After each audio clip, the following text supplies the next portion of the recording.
जिल्हा परिषद व पंचायत समिती निवडणुकीच्या अनुषंगाने महाविकास आघाडीच्या कार्यकर्त्यांची अकोली गावाला भेट। सध्या जिल्हा परिषद पंचायत समिती निवडणुकीचे वारे वाहू लागले आहे।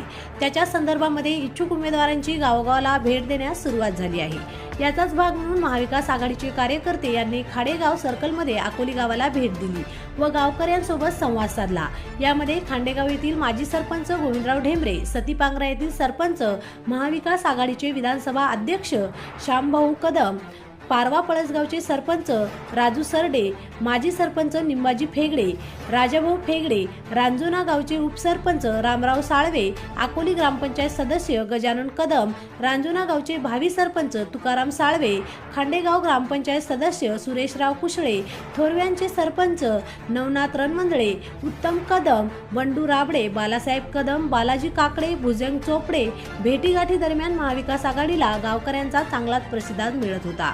इत्यादी कार्यकर्ते व गावकरी मंडळी उपस्थित होते। N24 ताससाठी बालाजी पांचाळ, हिंगोली, वसमत। तुम्ही पाहिला असेल ती घटना। गवई साहेब एक अत्यंत हुशार माणूस, गरिबीतून वर आलेला माणूस आहे। तो माणूस हा उच्च पदावर त्या ठिकाणी बसला आहे, न्याय देण्याचा प्रयत्न या महाराष्ट्राला करत आहे। त्या माणसाला एका मनोवादी ब्राह्मणाच्या वकिलांना बूट फेकून मारला, तरी त्या माणसाने तो गुन्हा दाखल केला नाही, त्याला माफ केलं। एवढ्या मोठ्या मनाचा माणूस या ठिकाणी आपल्या न्याय देण्यासाठी बसला आहे।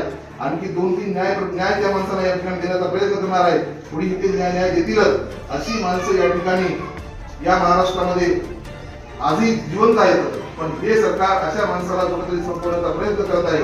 आपल्या सरकारची कुठेतरी मतदानातून आपण जे अधिकार दिला बाबासाहेबांना, ते मतदान आपल्या संविधानातून हिसकावण्याचा प्रयत्न करत आहे। संविधान कुठेतरी बदलण्याचा प्रयत्न करत आहे सरकार। म्हणून आपण जागरूक झालो पाहिजे। आम्ही एक सामान्य घरातून जन्माला आलेली मुलं आहेत। मी पांगरासुरी गावातला 10